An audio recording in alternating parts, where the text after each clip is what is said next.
Okay. So anyway, so sorry about that, but let's go back. So what we were saying was that there are these three instincts are there, and each instinct is going to cause something.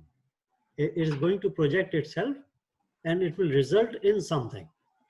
And on the physical level, we were saying that that instinct is going to cause certain desires, which are basically related with the physicality. And some of the sensual desires are based on that only. So that will happen, and that's why our old timers, they said that ashram hone chahiye, there is up to 25 you should be a student and all those things, because they realize that this will cause a problem. It will cause a hindrance in where you're going. And then of course there are some Raj Yoga processes in which they say, okay, how can we channel this energy into something else? And if we continue, perhaps we will talk about that also, about how the energies work on the level of these instincts. So anyway, now on the mental level, there is an instinct of happiness, looking for happiness. This instinct, because now we have manifested ourselves as human beings, for example, so this instinct, in combination with the nature of the mind, the mind's nature, the mind is born with a nature of looking outwards. It is easy for us to look outwards. That is how the predominant nature of the mind is. It always wants to look at other than me. And because of that instinct of happiness, it tries to look at things other than me to find that happiness.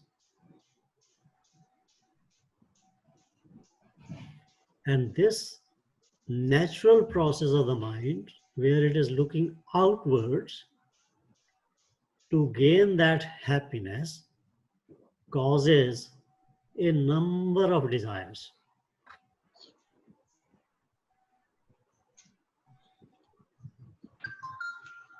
Now, interestingly, and this is hopefully you'll find this very interesting also. So we can analyze why and how the mind is functioning.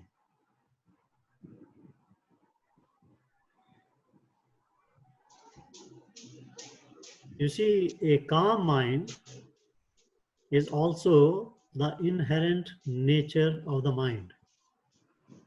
Now you say, why normally the mind is not calm? It is why I'm saying it is calmness is nature.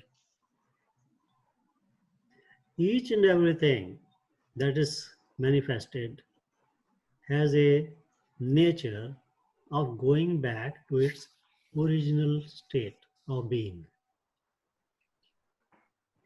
Now see what happens. There is a desire that comes in the mind. It rises in the mind. There are lots of desires that come during the day. Some of them are strong and some of them are weak. If the desire is strong, it converts into action.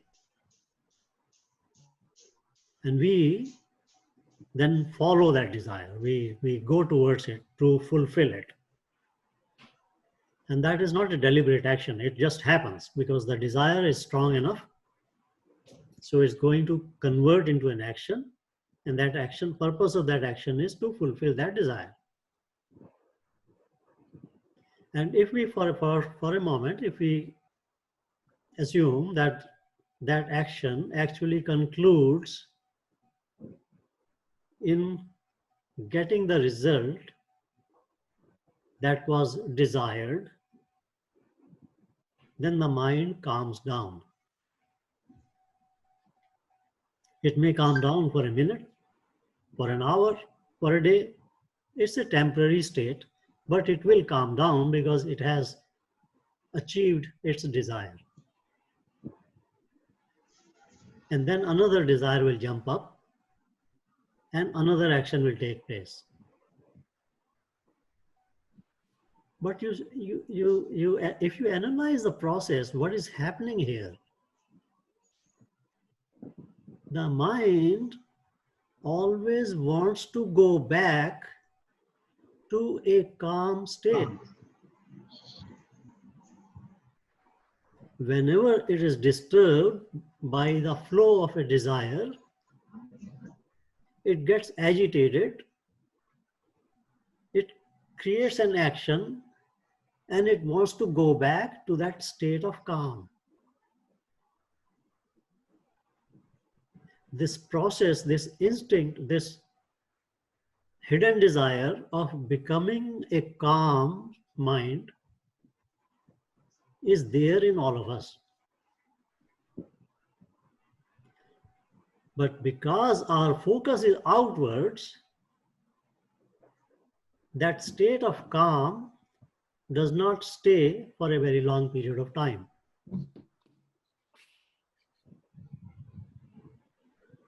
But when the state, so there can be two different ways of looking at it. One says, I have a desire which is coming in my mind. I will go do an action and I will fulfill my desire. The other says, I have a desire coming up and it's making me agitated. Of course, I have to act because I need to do something.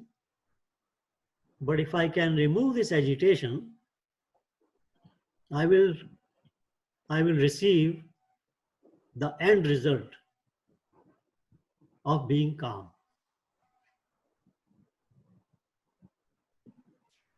So these two different ways of handling a desire. One is by trying to fulfill it.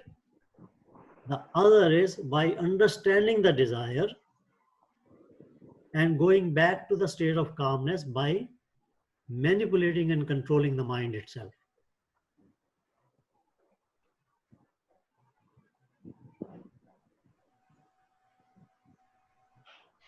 So when you go outwards to fulfill a desire, you are functioning in the world, but you are functioning in a world where the desire, although it can be fulfilled, it will not stop the process. Temporary. It will still continue to create more and more desires, and we will have another session on looking at how this desire is being created at all. But when a person becomes aware of this, when he says, okay, now I'm aware that this desire I can handle in a different way also. Then he says that, okay, despite the fact that I have to function for my survival, I can still handle my desires in a slightly different way.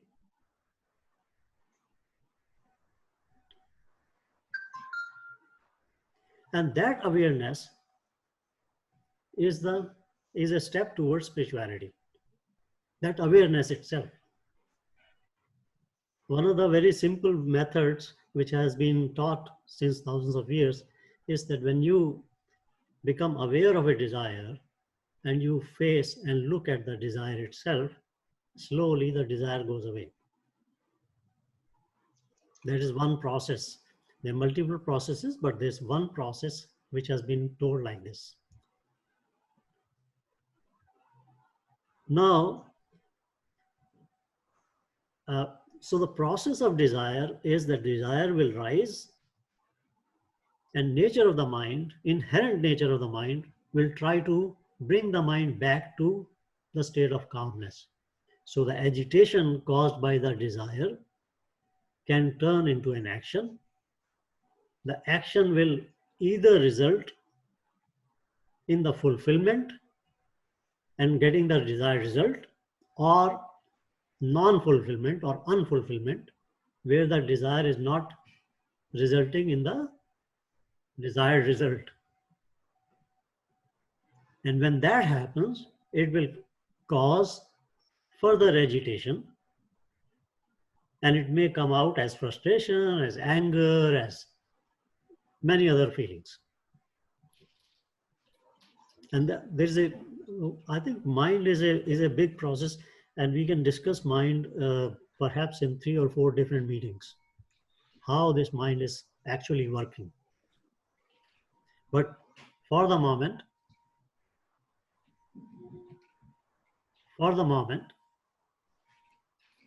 let's take the mind as in this context only. Now, in our Shastras, we also have been told that your desires can be tamasic, rajasic, and sattvic. Yep.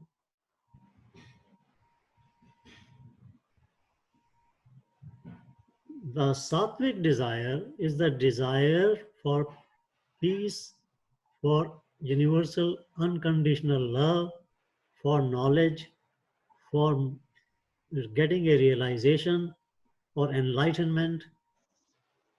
That is a sattvic desire. So it actually, Bhagavad Gita says that there are three stages. Tamasic desire is like a child in the womb of a mother.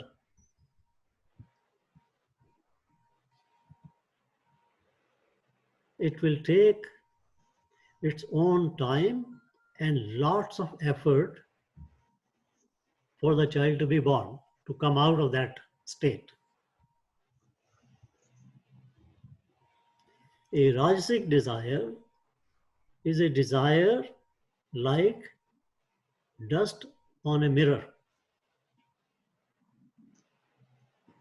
With some effort, we can clean that dust and we can see the reflection clearly.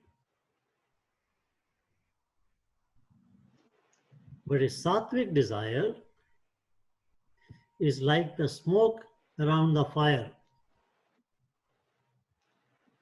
And with a little whiff, if we blow a little bit of air on it, we can clear the smoke. So all these three different desires lead to a different state, which eventually takes it to its own time and its own method. So obviously, tamasic desire is going to take big effort to come out of it. A rajasic can change quickly, and a sattvic takes very little effort. Now, we know that everyone is journey of the soul, everyone's soul's journey is happening in its own way, in its own perfect manner. If you were swimming underwater and you are 5 feet under the surface of the water, or you are half an inch under the surface of the water, in both cases, you cannot breathe.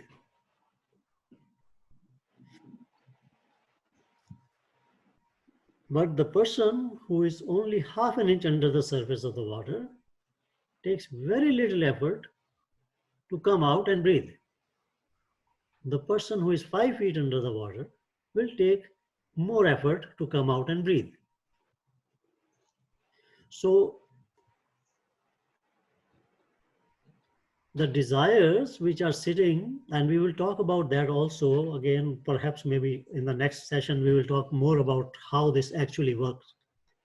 So the desires which are sitting in the antakarana, in the mind,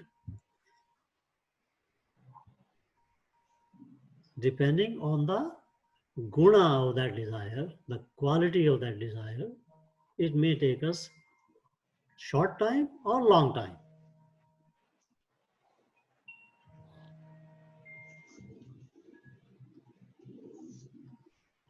Sorry, that was my phone, but I turned it off. Okay. So now the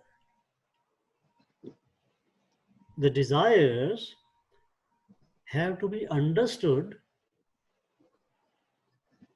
as related as against their own gunas. And once we understand it, that whatever my desire is, if it is negative, tamasic, or if it is rajasic, or it is sattvic, then I can encourage myself to actually convert my sattvic desire into an action, a deliberate action, while my tamasic desire, I can try to sublimate it. Now, I'm not going to use the word suppress it because suppression is not an answer. Unfortunately, many of us are told that when you have a tamasic desire, suppress it. Suppression is not an answer. We need to understand it.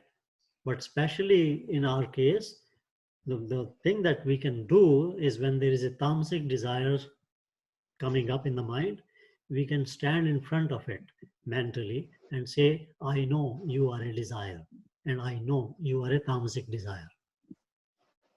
And normally it goes away.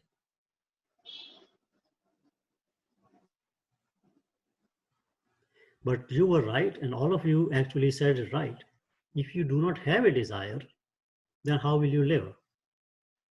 So you will always have some desires. What happens is that a desire of creativity,